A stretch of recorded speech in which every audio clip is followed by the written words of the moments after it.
a recordio yn y fan yna, a dwch i ni ddechrau hefo gair bach o weddi, wrth i ni ddod a symud ymlaen gyda'r Gwynfydau. Dyn ni'n dod at, siŵr o fod, y bedwerydd a'r 5 Gwynfyd ac Egwyddor sy'n perthyn i Teyrnas Nefoedd, Teyrnas sy'n harglwydd Iesu Grist.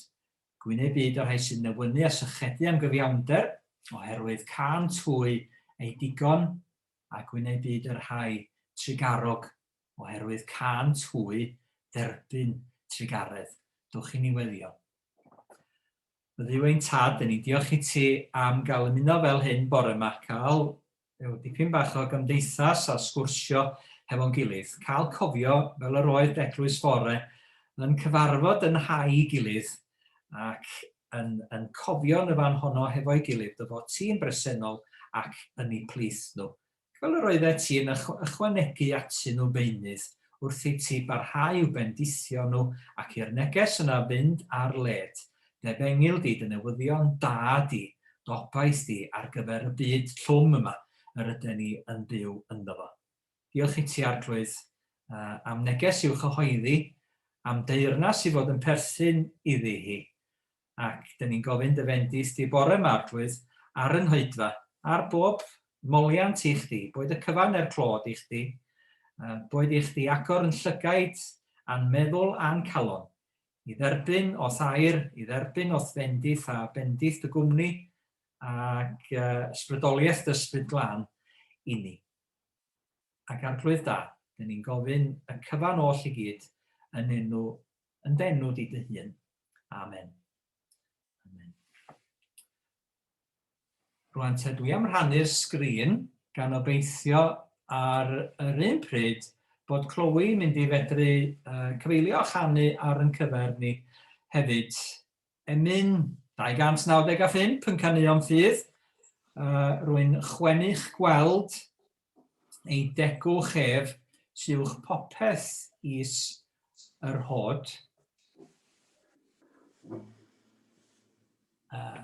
Na welodd lluoedd nefoedd byr gyffelib iddo eriod. Ac gofyn wrth i ni glywed canu'r emyn yma, be ydych chi'n chwennych amdano fo? Be ydych chi'n dymuno i gael, ac ydyn ni mewn gwirionedd yn sychedu ac yn chwennychu gweld Iesu Grist a'i gyfiawnder ef ei hun. Diolch i ti, Chloe.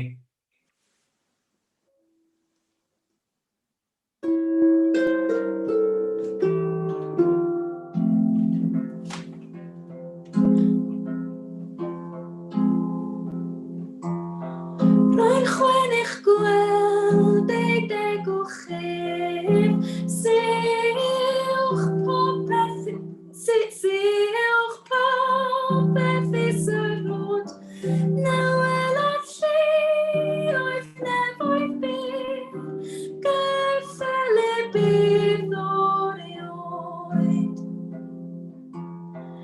Ef yw ffynon fel pob dawn, gorau foll o goniant dyn, a rhyw drasorau fel y môr, ac iddiwyd ynddo'i hun. Rwyf yn hireifi am gael prawf, ond naeth bleserau sy'n yn cael ei hefyd heb dim dref, gan yr angylion fy ddim gan oed i lawen i fiwch, nag sy'n pleserau llawr, i gariad dwyf o glefoedd pyr, angylion nefoedd fawr. O pam na chyfydd ddechrau nawr, fy nefoedd yn y byd,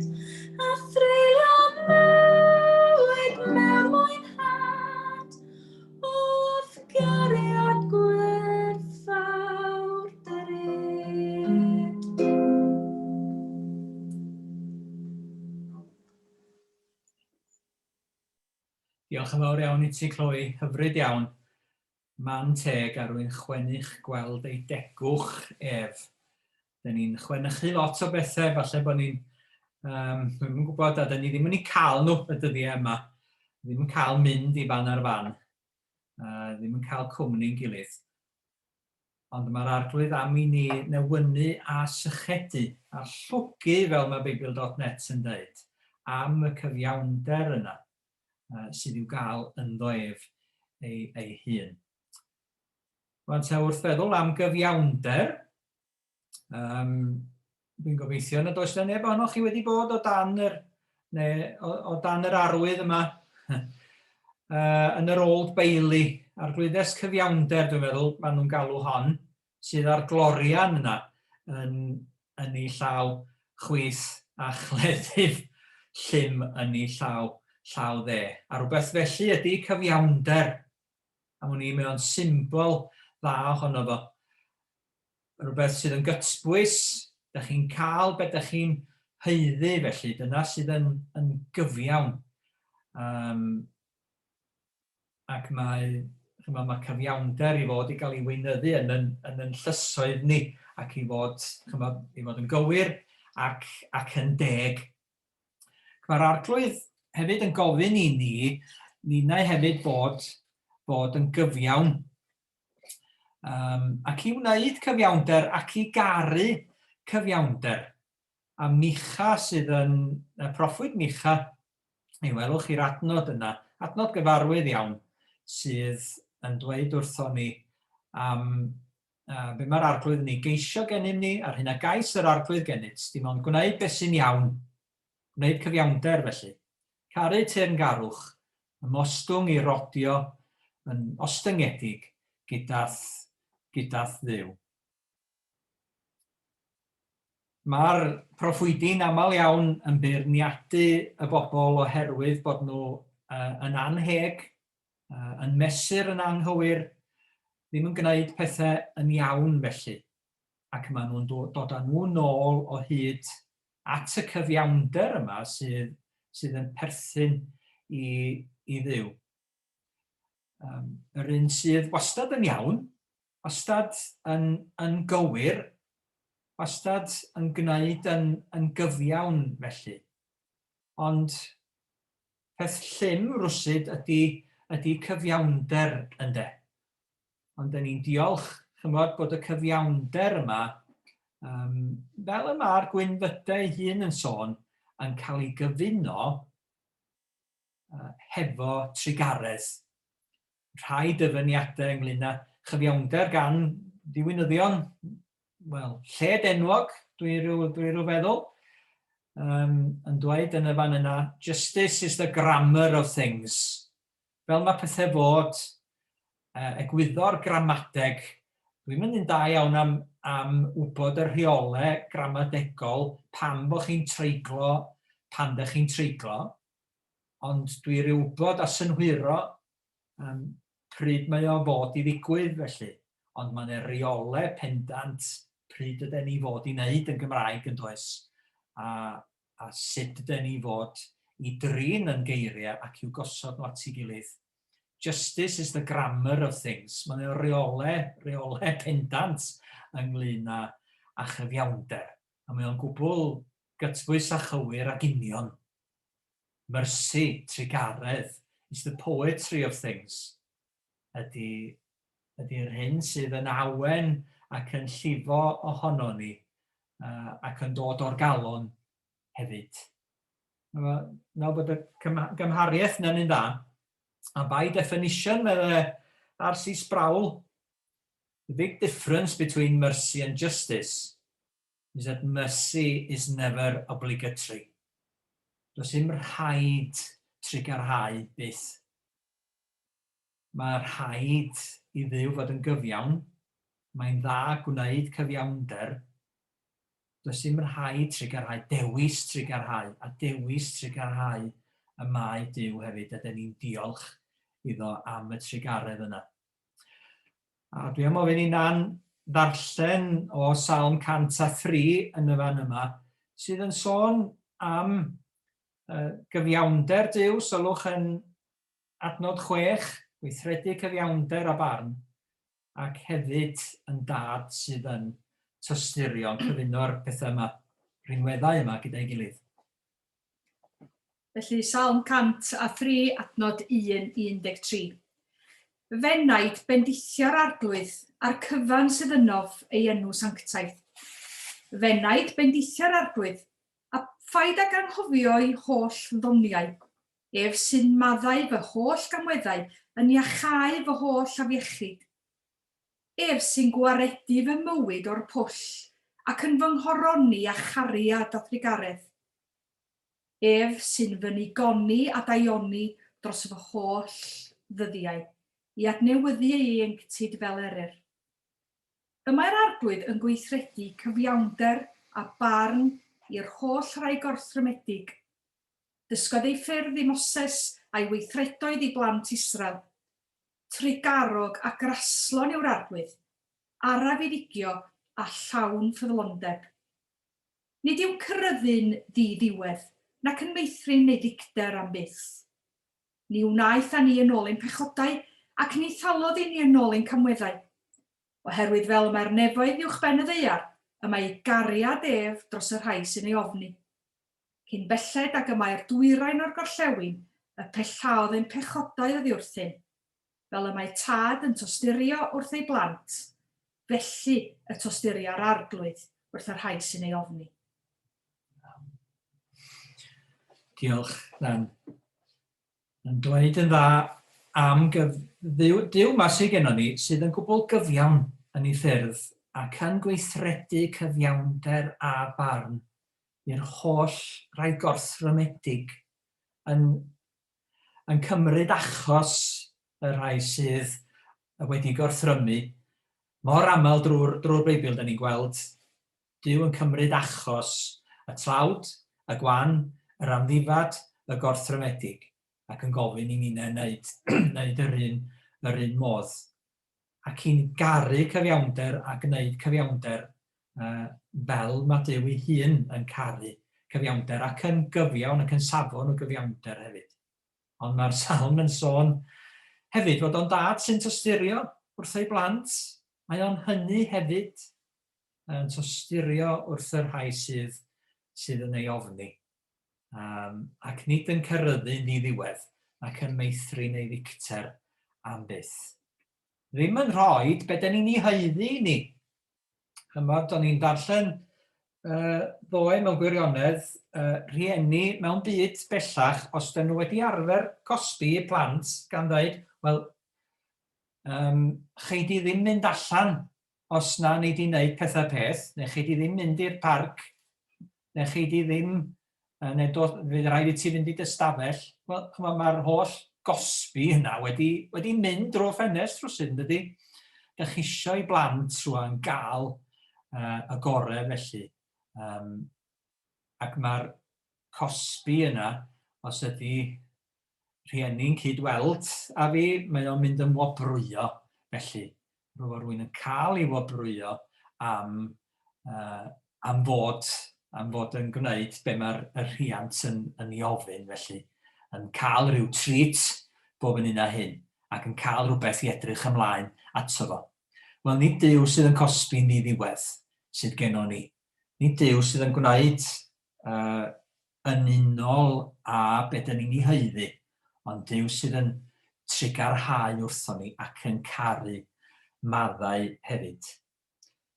A dyn ni'n meddwl, mae'r salmydd yn rhoi rhyw arlliw i ni, yn Salm 85 o'r ffordd mae yr cyfiawnder yma, yr ffaith bod Dyw yn gyfiawn, yn gywir bob amser, yn cyd-fynd ac yn plethu hefo i drugaredd o. A hefo y ffaith i fod o'n Dduw sydd yn trigarhau hefyd. Ac yn sôn y pethau yna'n dyfteilio, yn dod yn gadarn at ei gilydd ac yn muno, yn ymgusanu medde'r salmydd, yn minglo ynghyd. A ni'n gweld nhw yn eu cyflawnder, yn dod felly yn Iesu Grist wrth iddo fo ddod i gusanu euog fyd. Bydd cariad a gwirionedd yn cyfarfod, medda'r salmydd, a chyfiawnder a heddwch yn cusanu ei gilydd. Bydd ffyddlondeb yn tarfu o'r ddaear, cyfiawnder yn dod i lawr o'r nefoedd. Bydd yr arglwydd yn rhoi daioni, a'n tir yn rhoi ei gnwd. Bydd cyfiawnder yn mynd o'i flaen, a heddwch yn dilyn yn ôl ei droed. Mi gafon ni drafodaeth noson o blaen am gyfiawnder a heddwch hefyd. Bod heddwch yn dilyn os ydy cyfiawnder i weld yn cael ei wneud. Ond mae angen hefyd trugaredd mwyn, a maddeuant mwyn i heddwch allu digwydd hefyd, a chylchoedd o ddiawledd gael ei torri. A dyna sôn am gyfiawnder, a fel maen nhw'n ymuno hefo'i gilydd, ac mi garwn ni rannu'r un o'n hoff ddarnau o'r Efengylau. Ydy hwn o Marc 1, adnodau 40 i 45, glanhau'r dyn gwahanglwyfus. Ac dyn ni'n sylwi fel mae Marc yn dweud yr hanes, ac fel mae o'n dangos yn amlwg beth ydy calon, a sut y mae Iesu Grist yn gallu tysturio yn llawn wrtho ni. Os fasa ti'n unmutio, Doli, ac yn rhan darlleniad yma hefo ni. Marc, pennod 1, adnod 40 i 45, glanhau'r gwahanglwyfus. Daeth dyn gwahanglwyfus ato, ac erfyn arno ar ei luniau a dweud, os mynnu, gellu fy nglanhau. A chan dysturio, estynodd ef ei law a chyffwrdd ag ef a dweud wrtho, a rwyf yn mynnu glanhau chdi. Yma dawodd y gwahanglwyf ag ef ar unwaith a glanhawyd ef. Ac wedi'i rhybuddio'n llym, gyrrodd Iesu ef ymaith ar ei union, a dweud wrtho, gwylia na ddywedi ddim wrth neb, ond dos a dangos dy hun i'r offeiriad, ac offryma dros dy lanhad yr hyn o'r chmynodd Moses yn dystiolaeth gyhoeddus. Ond daeth yntau allan a dechrau rhoi hanes i gyd ar goedd a'i deunu ar led, fel na alla Iesu mwyach fynd i mewn yn agored i unrhyw dref. Yr oedd yn aros y tu allan, fel lleoedd unig, ac eto yr oedd pobl yn dod ato o bob cyfeiriad. Diolch, Doli. Dwi wrth y modd, dwi'n rhyfeddu yn y fan yma at yr hyn mae o'n i ddweud ar ddechrau Efengyl Marc, ac yn Mathew a Luc hefyd, ynglyn â'r ffaith i gochwyn bod Iesu'n ei chau, ac yn caru ei chau. Mae Luc y doctor, mae gennym ni doctor yma, hefo ni, doctor yn y tŷ, fel petai, Dafydd hefo ni heddiw. Mae Luc y doctor yn canolbwyntio ar y glaf ac yn dweud yr oedd o yn llawn, dwi'n siŵr chwi, llawn gwahanglwydd, fel bydde rwy'n yn dweud, dwi'n llawn anwyd, yn llawn rhyw gyflwr, fel mae'r cyflyrau yma, fel y gall y cyflwr yma, da ni yn dianc ac yn ofni'r hagddo fo, y Covid-19, mae o'n llenwi ac yn effeithio pob peth drwy'r corff i gyd.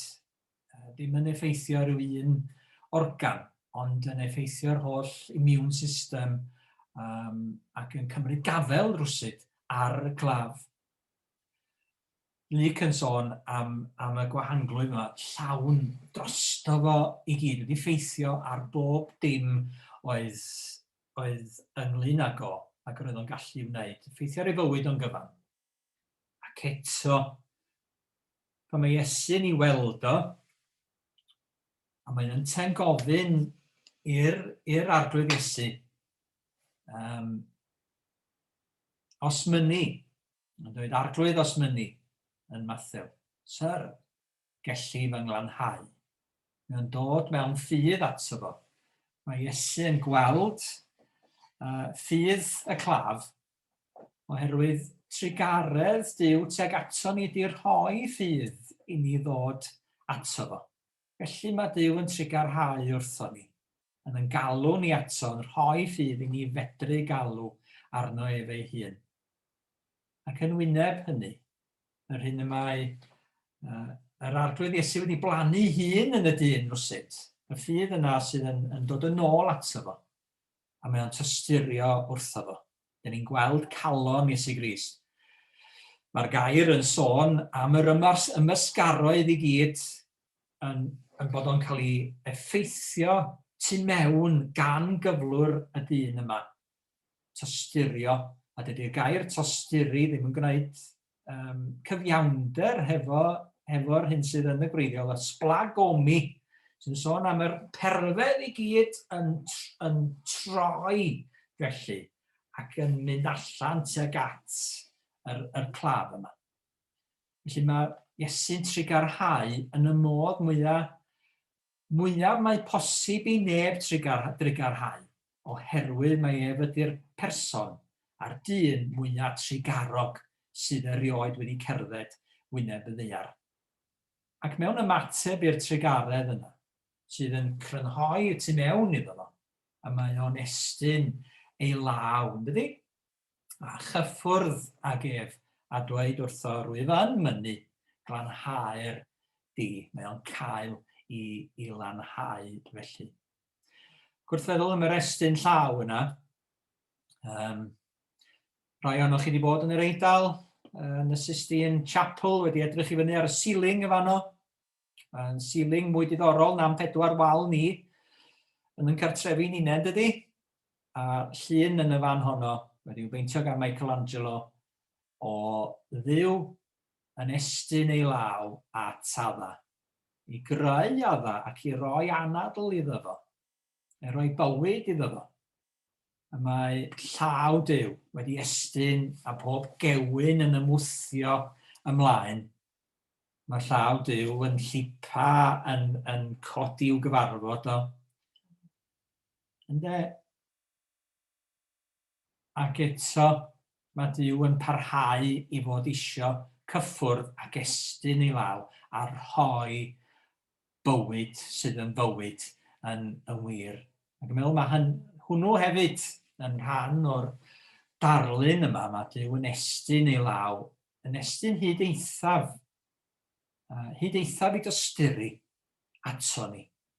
Ac i gyfiawnder ac yn mhopeth ydi o, yn dod yn agos ato ni yn Iesu Grist. Dyn ni falle meddwl mae'n anodd trigarhau, ac weithiau dyn ni ddim yn teimlo llawer o drigaredd a trai, falle dylen ni deimlo trigaredd atyn nhw. Mi gawson ni, a dyn ni'n cael bob blwyddyn, diolch i Ian a Elizabeth Snowdon yma yn Capel Bethesda beth bynnag, yn cael codi arian at genhadaeth y gwahangleifion. Dechreuodd, a dyn ni'n gweld yn y fan yna, yn y 1870au, gan Mr a Mrs Bailey o Iwerddon, felly. Oherwydd y trigaredd yna ddyn nhw'n deimlo, oherwydd yr hyn a welson nhw yn yr India ar adeg hynny, o effaith y gwahanglwydd ar gymaint o bobl yn y fan honno, ac yn parhau hyd heddiw, a chymaint o glefydau eraill yn parhau. Mae'n gymaint o achosion, does, i ni drigarhau wrthyn nhw. A weithiau, dyn ni'n cael yn symud. Dyn ni'n hefyd yn tu mewn i rwsyd yn cyffroi, neu dyn ni'n teimlo dros eraill yn ei cyflwr. Dio ddim yn digwydd bob tro, ond weithiau mae yna rhywbeth yn digwydd yn y fan yna. A dwi'n rhyw gredu mae'r ysbryd glân sydd yn rhoi i ni drigaredd Iesu Grist yn yr adegau yna. Cofio darllen yr hanes yma pan ddoth o allan yn mis Rhagfyr, fel y mae Covid wedi effeithio ar gymunedau dlota'r byd yn Ynys Madagascar, yn newynu yn y fan yna, oherwydd bod nhw'n methu gwerthu charcoal yn y ddinas, bod na ddim byd i fita, bod nhw'n bita y lludw yn cymysgu hwnnw hefo be bynnag oedd ganddyn nhw. Bod nhw yn llwgu mewn gwirionedd felly. A jyst teimlo y fath drugaredd yn y fan yna. Ond fedrwn ni wneud, fedrwn ni ddim mynd yno a'i bwydo nhw. Ond mi allwn ni weddio dros yr rhai sydd yn cael ei effeithio yn ein byd ni gan anghyfiawnder. Mi allwn ni estyn llaw yn gallwn, fe allwn ni roi be fedrwn ni. Mi allwn ni wneud be fedrwn ni, gweld be sydd i'w wneud, allwn ni gefnogi, mi allwn ni roi, mi allwn ni weddio. Mae yna bethau gallwn ni wneud. A dwi'n meddwl na darllen yn yr hanes am Iesu'n estyn ei law, ydy ni. Darllen fel y mae Iesu'n cael ei effeithio ydy.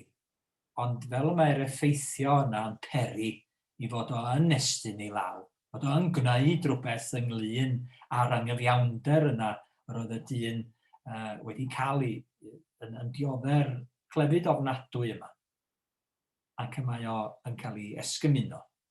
Mae Iesu y clefyd, ofni ei heintio ei hun yn mynnu cyffwrdd fel oedd neb arall yn cyffwrdd ac yn glanhau, yn gwneud rhywbeth am y sefyllfa. A dwi wedi credu bod yr arglwydd Iesu am ei ninau hefyd wneud rhywbeth am y sefyllfa dyn ni'n ei weld o'n cwmpas, pob anghyfiawnder. Ac fel y mae o yn ei drugaredd yn codi ni i fyny, yr ydyn ni'n ei godi eraill i fyny sydd yn dioddef pob anghyfiawnder hefyd.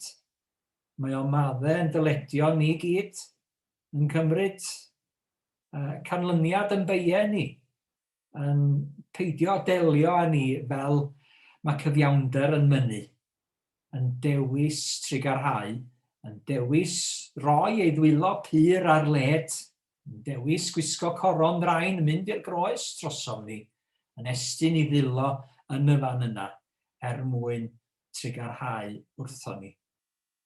Ac yn ei drugaredd o, ac yn ei gyfiawnder o, rydyn ni'n hefyd yn cael yn digoni, yn cael bara'r bywyd, yn cael y bywyd sydd yn para am byth, yn derbyn trigaredd.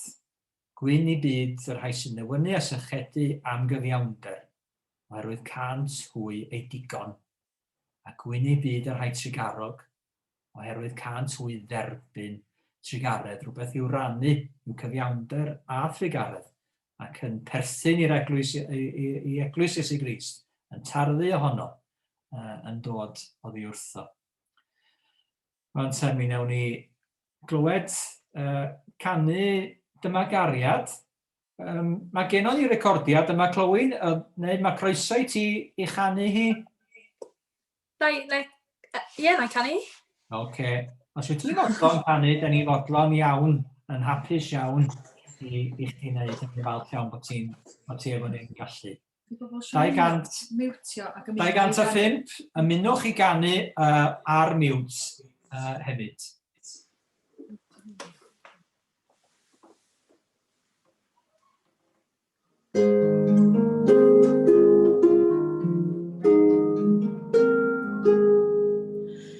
Dyma gariad fel y moroedd, tostyriaethau fel y llif, tywysog bywyd, pyr yn marw, marw i brynu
euog fryd, a chyfiawnder, pyr a heddwch, yn cusanu'r euog fryd.